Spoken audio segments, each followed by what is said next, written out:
or are you going to, protect, but then be proactively productive so that when this thing turns around, you flip the switch and you're profiting right away? So I said, what can you move up right now in this lockdown dead time that you weren't able to do because you were busy, where now you got all this time, and let's move that up. Welcome, everyone. We have an exceptional show for you today, and we have an extraordinary guest who is a world's authority on speaking. We have James Malinchak in the house. Welcome, James. Hey, Wendy, how are you? Let's rock it. Yeah, rocking. James is also the author of 20 books. He has been on ABC's Secret Millionaire, and that's where I first discovered James, and he's an amazing human being. So walk me back a little bit to your stockbroker days. Oh, wow. You did some research. We have that in common, actually. Oh, wow. Really? Yeah. So right after college, I became a stockbroker for just like a year or two. So I was kind of like, reading about that, and that you did something different in those years, and that really made you stand out. You found your first mentors. Can you share a little bit about that? Yeah. So I don't know why I thought this way. Literally, why would a high school kid think a certain way that he does? And then why would a college student think a certain way? And then you get into business, right? In which I got out of college and started to become a stockbroker. People ask me all the time, like, why did you do that? And I'm like, I don't know. I don't know why I thought that way. I have no idea why, right? So I started as a stockbroker, and I was put in what's called the pit. And the pit is basically all the new folks who are in cubicles, right? And I'd be in the cubicles with all the other new folks.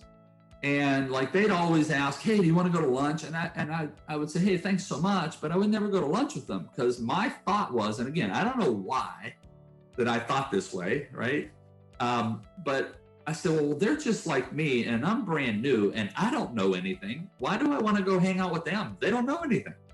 They're learning just like me, right? And I'd look over and I'd see these ladies and men who had these big offices, and that's what you would call the $1 million producers. And I'm like, yeah, I want to hang out with them, because I want to know how to get one of those offices, right? And so why did I think that way that young? I don't know. I have no clue. Maybe somebody taught me something when I was a kid and it ingrained. I don't know. But people ask me all the time, how did you think like that? I have no idea.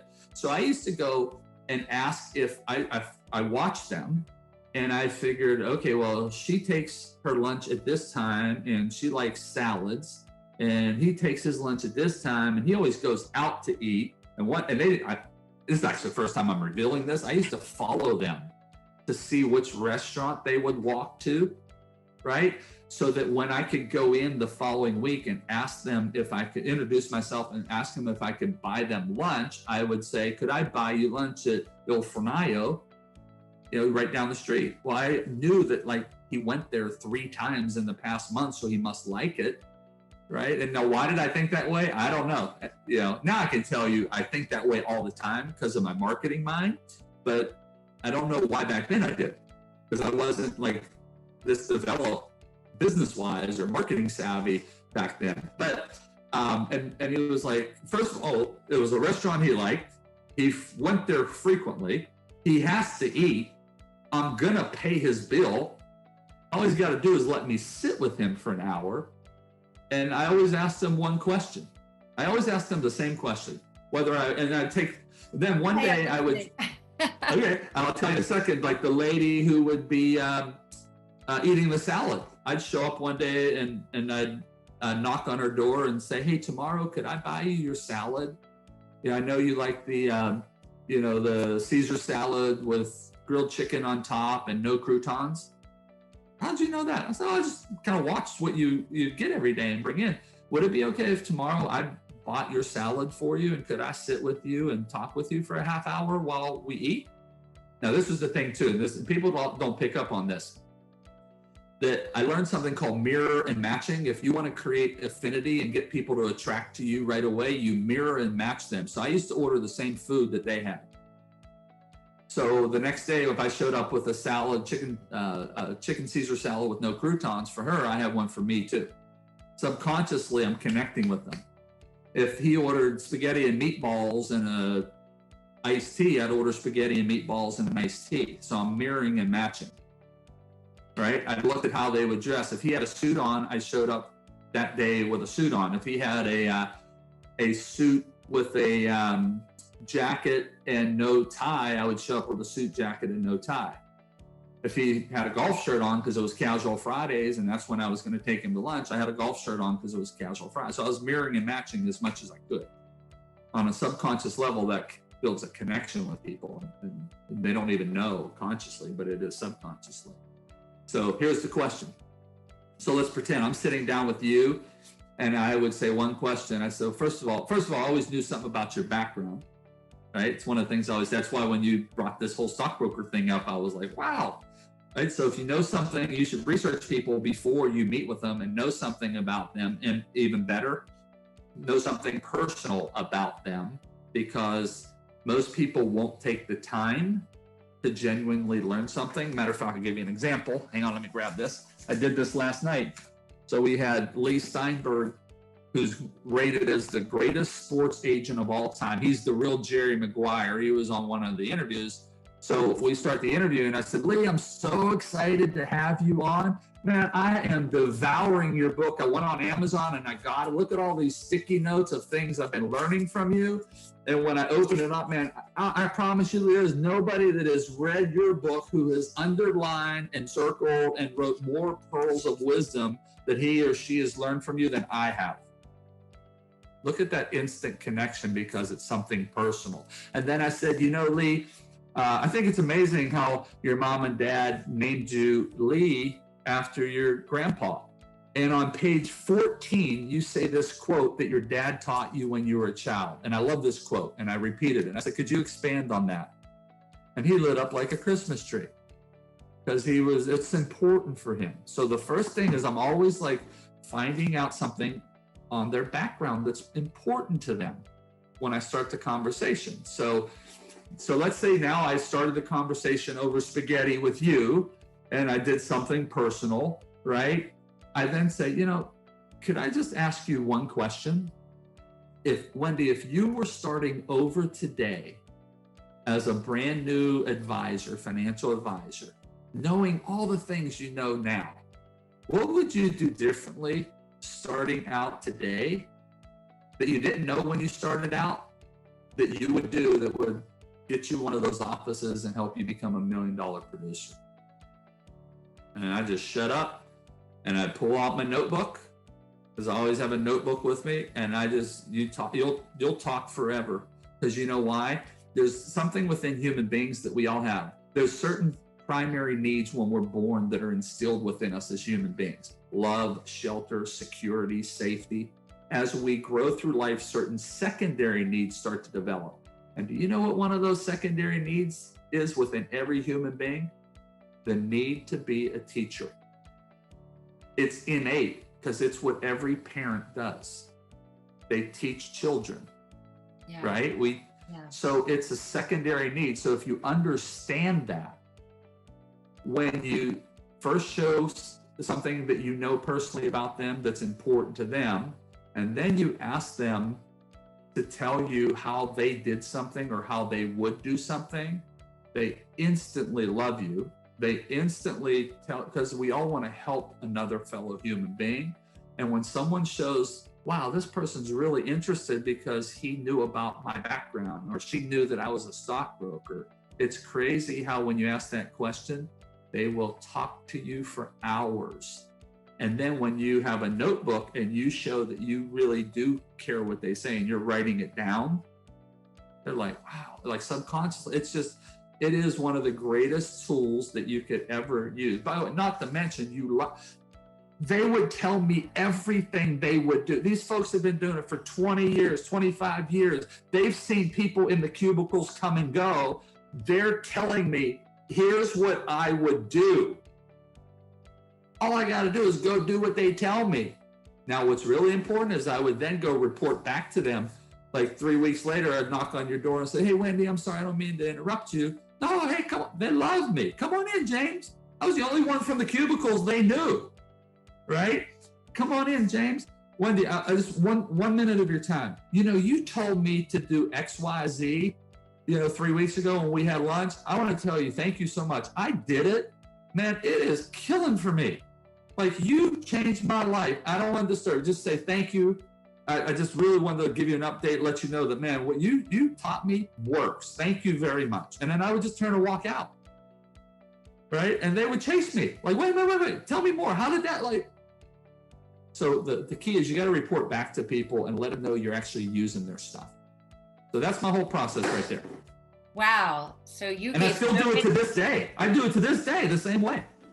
Yeah. Well, and you have connected with world-renowned leaders, and have coached people like Jack Canfield and athletes and just all walks of life everywhere, and have spoken all around the world. So yeah, I mean, right now I know one of the questions that speakers have is, how do I stand out? Mm-hmm. And because now we're in this new virtual reality, there are a lot of videos being produced in every way, shape, or form, a million new podcasts and all these things. So how do you stand out? So you just gave us a roadmap of how to stand out. Well, and how to get yourself in with folks. One of the things I always teach is, and this is really important. So look, I have coaching programs that are $25,000 and $100,000 for my folks to come in with me. I don't say that to brag. I say that to say that I'm about to give like $100,000 worth of information right now on this next tip, because this is what I do with every single client when I sit down with them. Okay. If you look like a duck, talk like a duck, and walk like a duck, you are a duck. And that's the way most coaches are, life coaches, business coaches. That's the way most speakers are. Everybody looks the same. I call like speakers karaoke speakers. I'm like, they all sound the same. They all say the same stuff. They're karaoke speakers. They're repeating the same stuff, right? And so here's the first thing I do with my clients. I said, look, forget this whole branding stuff. It's a load of crap. Okay. Nobody needs a brand, which shocks everybody. They're like, what? I'm like, look, I paid branding people $20,000 to come to my house and sit down. And I ended it like after the first day. Hey man, we got a 3-day session. I'm going to end it here. Keep the money. Okay. But we're not going to have you back for day 2 and 3. And here's why. Because every single branding person jacks everybody up. I'll tell you why. Okay. What does every single branding person do? They start with, well, what are your goals? What are your values? What's important for you? And the entire brand gets created from what the person wants and cares about. Anything about business and converting, easiest thing in the world to convert is when you match exactly what your ideal prospect wants. So when you start with a brand, everything becomes about the stuff that you like and you care about, and this thing gets created that way. And you don't know if anybody cares about and wants to buy it. Right? The way I sit down with folks is I say this. I say, look, you don't need a brand. It's a load of crap. If you're Nike, if you're Starbucks, if you are Apple, you can go out and spend $20 million and buy brand awareness in a market and in a niche. Okay? You and I can't do that. We're running an office out of our spare room in our house, right? We're solopreneurs, if you will. Right? Maybe you got a virtual assistant or a couple of them, that work for you, but we're like our own person, right? We're not Nike and Starbucks. We can't go do billboard advertising and Madison Avenue advertising, and we can't go buy up a market, right? With a brand, right? You and I need what's called a unique and right position. And what I mean by that is it has to be unique and stand out, because if you look like a duck, talk like a duck, walk like a duck, you are a duck. And everybody will say, oh, there's another duck. There's another duck in the pond, and there's nothing unique, right? So it has to be unique. You need an even level seesaw. It has to be unique, so it stands out, but then it has to be right, because it has to be true, authentic, and real for you and who you are. Most people's seesaws are like this. that's unique. Yeah, but that's not really me. Or, oh my God, that is me. Yeah, but no one's going to pay you to go find fairies in the woods, even though that's you and that's what you like, right? So it has to be an equal level seesaw. So the first thing I always do with my clients, and I'll show this, first thing anybody watching has to do, is you need a unique and right positioning. Okay? Then, once you have that, everything is derived from that. The next P is, so first is positioning, next is your packaging. All of your packaging must match and support this. Well, what does a branding person do? What colors do you like, Wendy? What's your favorite? It's all, again, the packaging becomes all about you. What fonts do you like? They don't study fonts and understand that colors will determine the feel that people have when they look at you and whether that person will buy or not. See, when you start with a unique and right positioning, you're starting out by thinking about the market and what the client will buy. Yeah, this is right for me, but how do we make this unique in the marketplace? That's not the way brands start out. Branding people start out with all the internal stuff of what you like.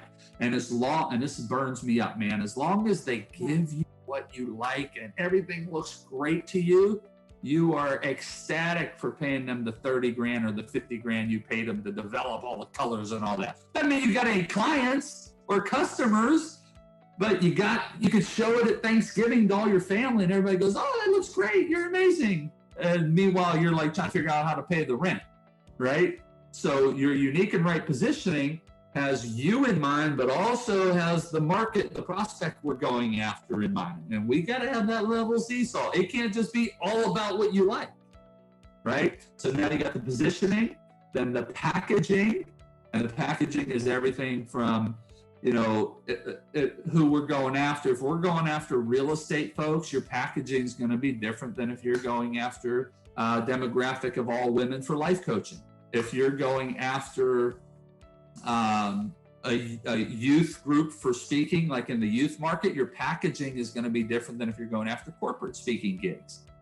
Okay, so but once the packaging is there and matches the positioning, we stamp that positioning and packaging everywhere, and then here's what happens. Watch this. People look at you and go, oh my God, Wendy, you have the most amazing brand. So you don't create a brand, like set out in the beginning. You build it the right way with a unique and right positioning, then we stamp that everywhere, we match it, and then people just start calling you a brand. Okay, so, but it has to come from not only what you love. Okay, I'll give you a prime example. This whole big money speaker. I love speaking. I love helping speakers. This is how this all started. But I was a speaker. I never planned on teaching people. And I noticed something started happening, right? So I love speaking and I love giving advice to speakers. But then I noticed people started saying certain things, like when they would learn from me, like they would say, dude, you're the only one that's actually taught me how to make big money doing this. Or like, dude, I did that strategy you said, and I made $1 million with Kevin Harrington, original Shark on Shark Tank. In our first session, this is what he said, our first session, you gave me an idea that's brought me millions of dollars, dude. Like, that's big money for me. So I take what I like, speaking, I keep hearing what people want and what they say I deliver, which is big money, put them together. That's a pretty unique positioning. Now all I do is I package it. Because you have beautiful, yeah, I was going to say, and just package it. That. Yeah. Right. So, here we go. So I just package it and stamp it everywhere in the packaging, and people go, wow, what an amazing brand you have, right? So we stamp the same thing. So when I figured out it's Big Money Speaker, well, look what happens. The book becomes Big Money Speaker. I just Think Like a Big Money Speaker. Yeah. Right? I have another book, Big Money Speaker Secret. So we stamp that everywhere, and people go, oh my, and everything matches. So everybody goes, oh, what an amazing brand. But I never started with a brand. I started with I got to figure out the unique and right positioning and have an equal level seesaw. Like someone who's just starting out in speaking, their first year in, or even their 10th year in, and they just want to keep getting better. So what suggestion would you Yeah. have, for someone like that? Yeah.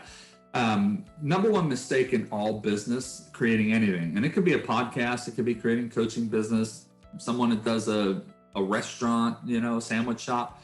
Number one mistake in all business is creating a product or service first and then trying to find someone to buy it.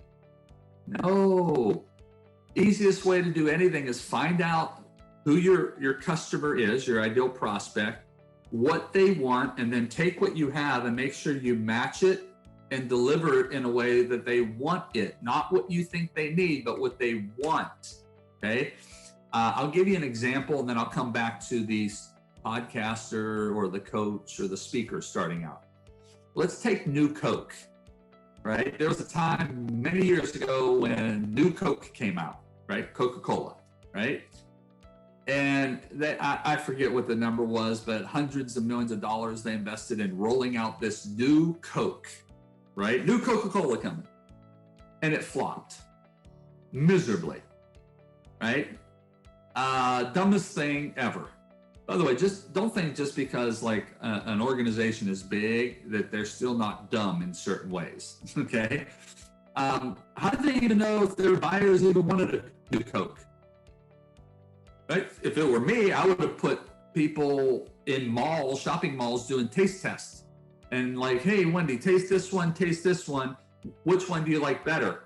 To see if they like the taste of New Coke. I would ask you, hey, you've been a Coca-Cola drinker for a long time? Yeah. Would you like a new Coke or would you like to stay with the one you already have? They did no data research whatsoever. No, I mean, what do these really smart executives do? Let's just go put $100 million in and let's create a new Coke. They don't even know if anybody wants it, right? Right? Now let's take this company. Okay, a fitness company wants to come out with fitness training back in the day, DVDs. What do? Put people in shopping malls all around the country with clipboards, asking only people that seem to be their right demographic of who they wanted to target. Women age 35 years and older. That was their customer. So we're only going to talk to them. They're not going to talk to me. I don't fit their ideal demographic. Doesn't matter what I say. They're only going to survey women 35 years and older. They would stop them in shopping malls all over the country and say, we have 2 questions for you, doing a little survey. Question number 1, if you could change any part of your body, meaning like, through fitness and nutrition, what would that be? Overwhelmingly, the data, the customer said thighs. They said, next question, second question. If you were to work a program that would help to develop your thighs in a different shape, what's the longest amount of time you would be willing and wanting to do that workout? Overwhelmingly, Wendy, the data came back and said about 30 days. Hence the product, Thin Thighs in 30 days. So they went to the prospect first and found out what they wanted, and then they created it to match exactly what the person who has the money who buys wants. So let's look at the podcaster. What's a podcaster starting a podcast to? I'm starting a podcast, and here's the title of it, because here's what I love to talk on. Did they go and research on iTunes or Stitcher or Libsyn to find out the category that should fit under? Did they then look to see who are the competitors who could have the exact same similar focus of you? Because if there's 37 other ones out there all focused on the same thing you have, well, it looks like a duck, it talks like a duck, it must be a duck, there's nothing different about it. So how are you going to make yourself different to stand out? Well, no one does that, right? And we just, I'm going to start a coaching bit. Let's take speakers, right? I am going to talk to people, and here's the subject I'm going to talk to them on. Because look, I love this subject. That's great, but doesn't mean you're going to get paid. Because did you go and survey event coordinators? Like if you want to speak for colleges and universities, I'm 2-time National College Speaker of the Year. I've done probably 1,500 college talks in my life, right? Did you go, like someone will say, I'll give you a prime example. I had a guy in one of my boot camps. He said, I am going to talk to colleges and universities and corporations. I'm going to be a paid speaker, and I'm going to speak on the topic of creativity. And I said, his name was Jerry. I said, Jerry, that's great, but no one's ever going to book you. And he said, but you don't understand, James. I'm in the bookstore and I see books on creativity. I said, Jerry, with all due respect, you don't understand. You're talking about apples. I'm talking about cantaloupes. You're talking about books in a bookstore. That has no bearing at all what event coordinators book and pay checks for. I read industry reports and I look at the topics that they book. Let's take the corporate market. Top 97% of, and I'm talking fee paid talk. I'm not talking about these free TED Talks that people run around doing free stuff, giving away all their information, right? In hopes people will find them online. So don't get me started on the TED Talk thing. I've been asked about 12 times to do TED Talks. I turn them down every time because they won't pay me a fee, and I'm in business to profit, and they won't let me promote a website or make an offer for a product. Well, why am I going to go and give all my content and information away for free? It's my intellectual property, right? And they say, well, exposure. And I'm like, exposure? Exposure and a quarter will get you a cup of coffee, because you cannot guarantee me that anybody that sees my talk online is going to be the right customer for me, meaning an event coordinator who is looking to book a speaker for their group. You can't tell me that that person or a group of them are going to be watching. So how do I know that the exposure actually works? And here's my line. I don't care how many views you have on a video. I don't care how many likes you have on a Facebook page. You cannot deposit views and likes into a bank account to help pay your mortgage. So people get all like caught up on views and all that. And I'm like, that's all irrelevant. So let's go back to this. I mean, it's great for your ego and to brag, but people can buy fake views. They can buy fake likes. So it's, from a business standpoint, it's not a smart way to look at your business. So let's go back to that creativity. I said, Jerry, man, I read the industry reports. And if you want to go speak in the corporate market and get paid a check, not freebies, but get an actual paid check, top 97% of what they book at corporate and association conferences are this: success, leadership, sales, customer service, team building, teamwork, motivation, overcoming adversity, future trends, change. I said, Jerry, creativity is not in the top 97 percentile. So what you're going to do is go out and write a book on it. I know what you're going to do. You're going to write a book on it. You're going to create a website on it. You're going to create all these marketing materials around what your passion is, creativity. And then you're going to go out and try to get paid checks for it. And it's not something that the buyer books for their events if you just study the trends and the data. And so you're going to be swimming uphill trying to get talks. No one's going to book you. You got all this money invested in your book and your website and all this. Nobody's booking you. And then you're going to turn around and say, the economy's down and no one's booking speakers. No, it's because you had a wrong message to market match, because you didn't create it from the market's point of view. And then he got all down in the dumps. This is a real example. He got down in the dumps. And I said, but Jerry, watch this, brother.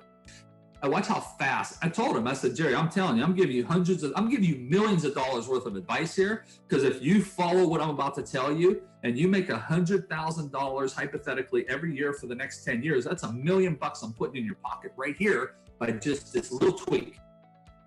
I said, watch this, Jerry. If I take what you're passionate about, right? There's that level seesaw, right? If I take what's right for you, but I make it a little unique and I repackage you as how to be a creative leader, guess what, brother? Now you fit into the top 97% because they book leadership. They don't book creativity talks, but they book leadership talks. Now you're a leadership speaker. You're going to show up and still talk about what you're passionate about, creativity.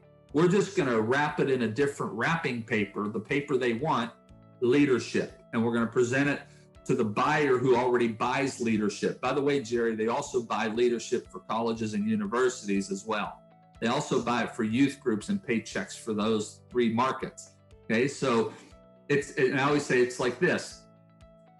Wendy, if I give you crystal candlestick holders, like really high expensive crystal candlestick holders, and I put them in a Neiman Marcus box or a Tiffany's box, what's the perception? Oh my gosh, expensive, right?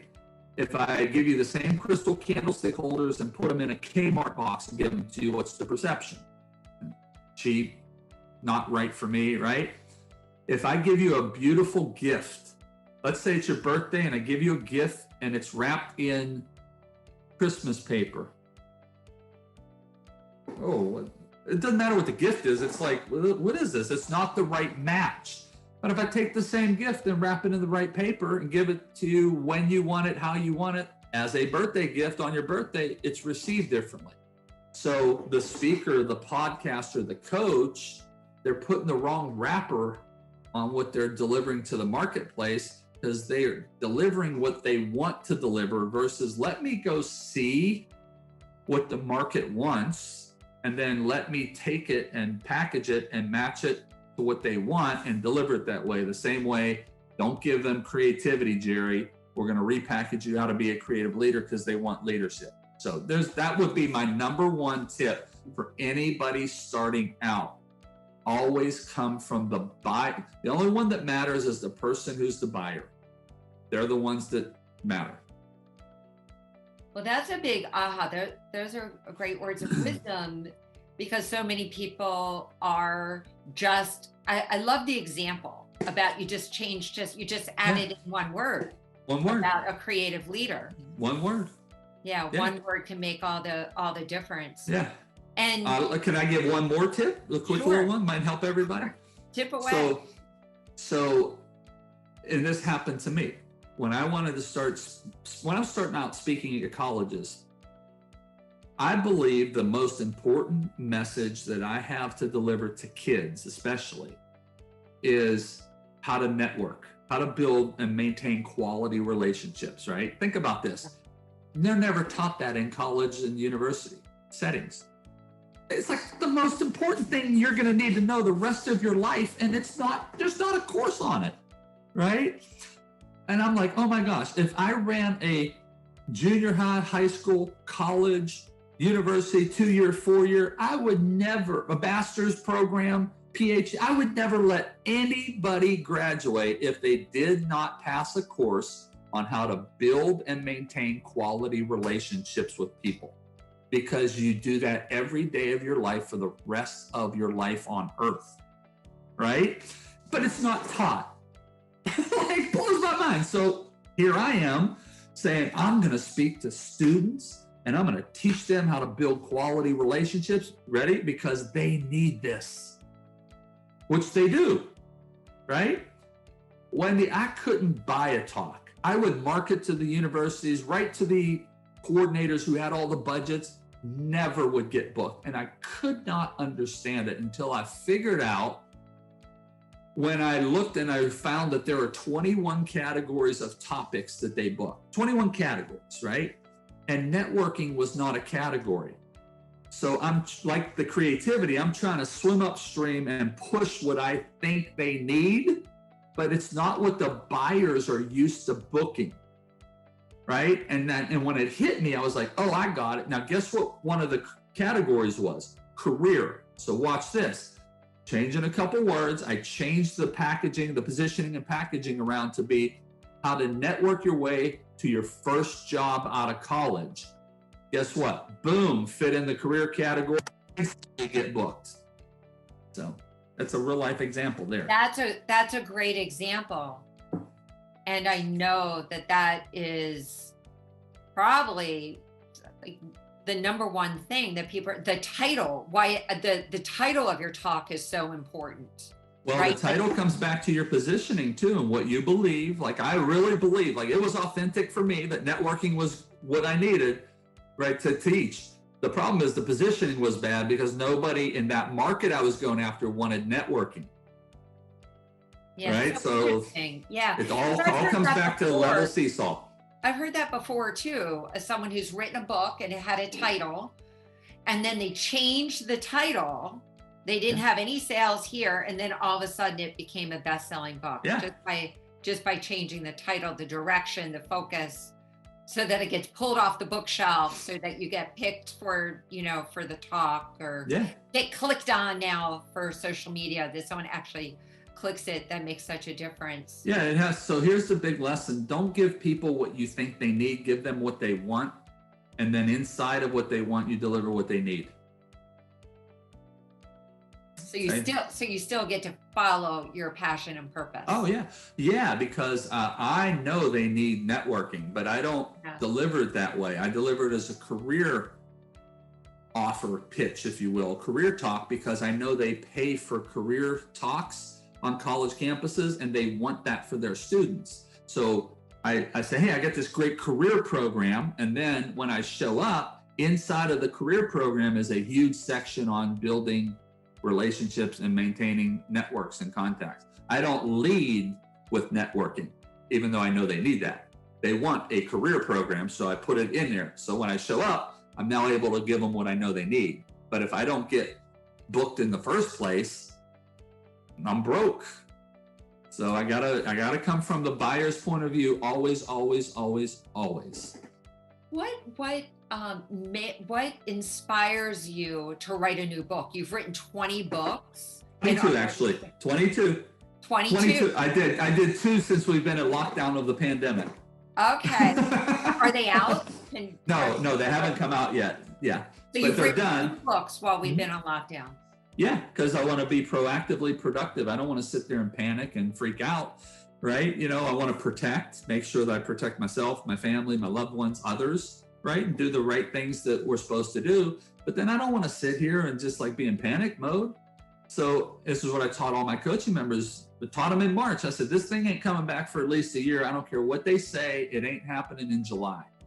There's no vaccine. We don't know like who has it. I mean, this thing's crazy, right? There's too many people from all over the world who have it, who could be coming in, and it's just, there's too many unknowns. I said, you have a whole year minimum before it's going to get back, right? And so what are you going to do in the next year? Are you going to sit there and just watch the news and panic? Or are you going to, protect, but then be proactively productive so that when this thing turns around, you flip the switch and you're profiting right away. So I said, what can you move up right now in this lockdown dead time that you weren't able to do because you were busy, where now you got all this time, and let's move that up. Are there sales funnels that we need to write and create that you haven't written yet? Or is there a book? Is there a course? I mean, what are those things that have been kind of on the back burner that you want to get up to the front now? Let's knock these puppies out. And so for me, it was 2 books. And so I moved them up, knocked them out in like 30 days. So they're all ready to go. I'm just holding off because we're doing a timing of when we're going to release them. Yeah, launch. Yeah. I know one of the hot topics right now is resilience. We're going to have like a slew of stuff coming out that has to do with somewhere around overcoming obstacles and that sort of thing. How do you feel about that? For what? Just in general, do you think that we're going to have such an abundance of that topic, or do you think that there's a lot of room for that topic to grow? Well, it comes back to what I said earlier, and this is the importance of a good coach who won't let you get derailed, right? And I always say that for my students. I say, because they come up with the same thing, right? Like, how about this and how about that? And I'm like, well, who's your buyer?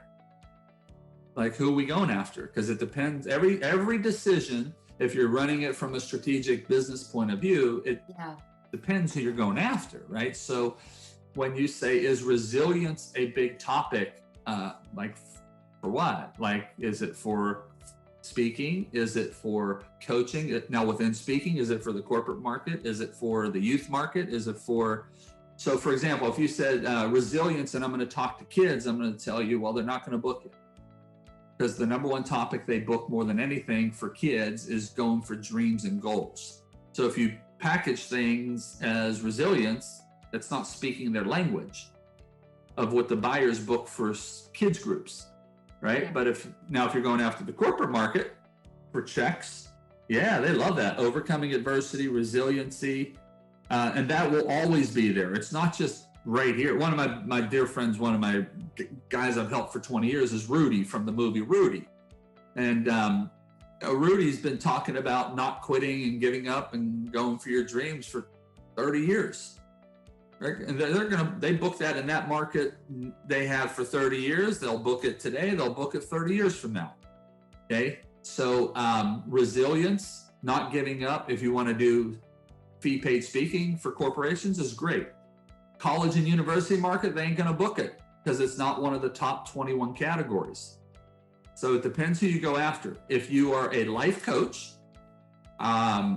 huge topic right now, right? Because people are in a turmoil and it's uncertainty, a state of uncertainty, and folks really don't know where to turn. If you're a business coach, probably not a good topic. If you're a business coach for executives, like I have a couple of folks that are clients of mine who coach high-level executives for Fortune 500 companies. And these coaches are my coaches who coach these folks. And the number one topic is right now, even in this pandemic, is how to communicate to all of their employees the right messages. And that's the right message about where we're going and how, as a company, we're pivoting. I'll tell you here, I'll show you. Hang on one second. I got it right here. He just sent me his book we just did. One of my clients, he teaches executives how to do speeches and presentations. So he teaches them basically how to, they're not speakers, right? They're executives, but they have to speak to the board of directors. They've got to speak to people in their company. And he teaches them how to be like what he calls a TED-worthy leader, like how to deliver a talk to 3 people in a boardroom, kind of TED style, to really get them to follow you. And remember, these are not speakers, these are executives. So his whole thing is about how to be a TED-worthy leader, and it's all about how to connect, inspire, and transform. That's like a main topic for a business executive business coach now. It's not resiliency. However, for a life coach, resiliency and bouncing back is a huge topic. So it's kind of a long-winded answer, but I'm gonna never let you or anyone off the hook of always remembering it always depends on who we are going after. That is the most important thing. We don't just blanket like blindly and blanket like, okay, here's what I'm doing. Does it work for everybody? Well, no. Here's my line: pick a niche and you'll grow rich. I love that line. Pick a niche and you'll grow rich. Yeah.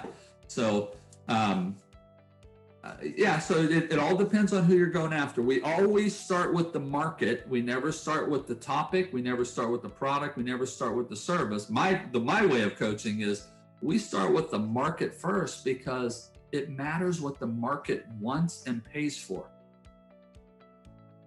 So. Well, that's what makes your uniqueness, in that you bring in the aspect of speaking, training, marketing, the strong piece of marketing, and to pull everything together to really stand out, to impact, make a difference.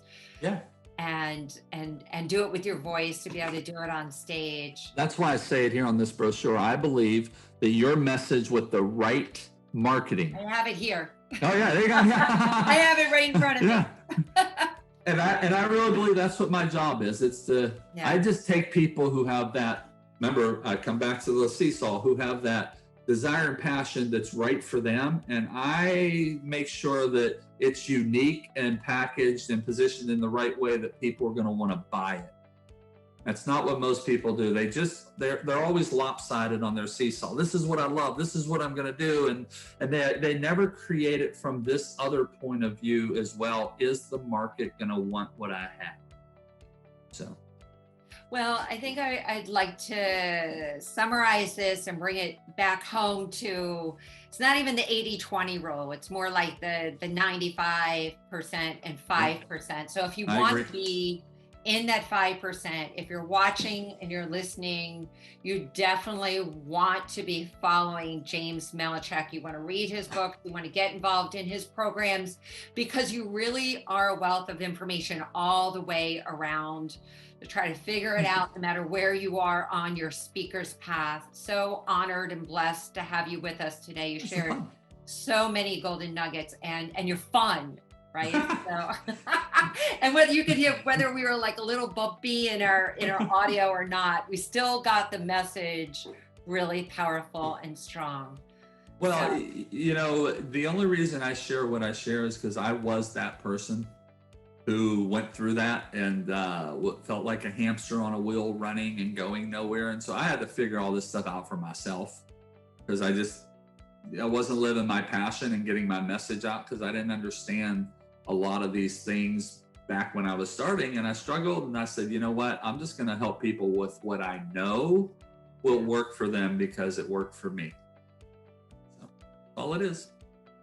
Well, it left us with a lot of really great insight. So thank you so much, James, for being here. And thank you everyone for watching and listening. Thank you, Wendy.